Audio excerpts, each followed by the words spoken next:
So here behind me, I have a classifier called Blues Don't Care, I think it's called. It's a 23 series classifier. I have this set up because my plan for the next several weeks is to start my live fire session each time with this classifier. And I'm gonna run it cold. I'm gonna run it 3 times. And the idea is I'm gonna try and measure over the next several weeks to months is my improvement in my transition skills. I like this classifier, one, because it's super simple to set up. I can replicate it every time without a bunch of measuring and fault lines and all that stuff. But then what more importantly is that I think it's a good test of transitions. It's got a small piece of steel, some partials, and there's some distance changes in those transitions. I'm doing this because I started dry firing again. I probably for the last maybe 6 to 8 months, I wasn't dry firing. I mean, I would dry fire every now and then, but it wasn't consistent. So I'm trying to get an idea if I see improvements, and what I'm thinking is if I do, especially if they're dramatic improvements very quickly, it's going to be due to the dry fire, because that's the only thing that I've changed in my training routine.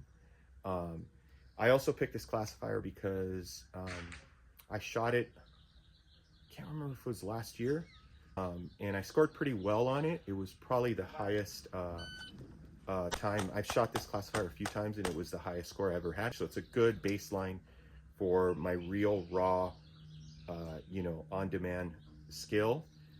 At that time and back then, I was dry firing quite a bit. So that's the thought, that's the plan.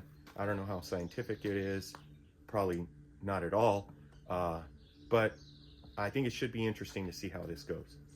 So I'm gonna go ahead and run it 3 times. Haven't shot any rounds today, so we'll see how it goes.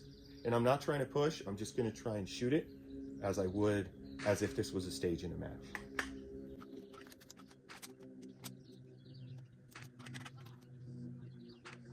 So my biggest concern is getting a good solid grip out of the holster. If I can do that, then the rest should fall into place, but we'll see.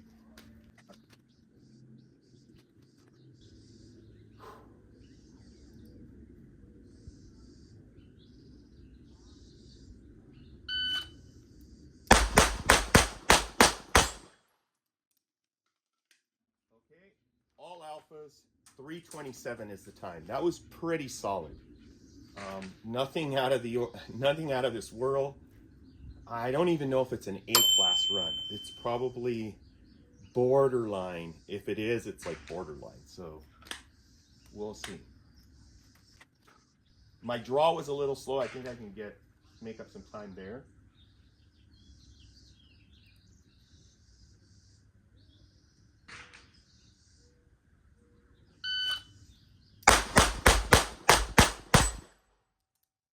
Okay,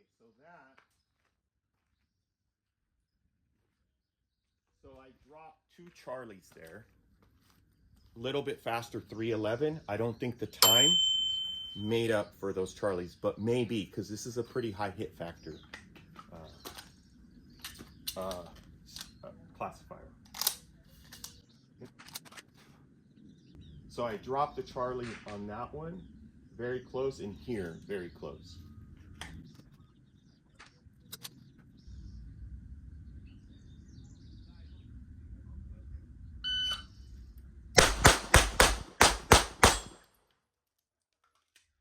Okay,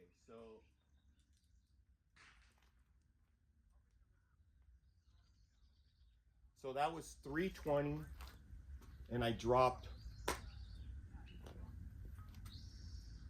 1 Charlie on that back target. So I'm gonna do the math in post, and you'll see the hit factors for each run. And then I don't know if I'm gonna use an average or if I'm gonna use the median. I don't know what makes the most sense. I think an average should be fine because there shouldn't be a big disparity between the 3 scores. So we'll see how this goes. So again, I'm gonna run this at the beginning of every live fire session cold for 3 runs, and I'll post it up unedited with the scores and everything just to see. And you guys can follow along and see how this goes and see if my dry fire routine does improve this stuff.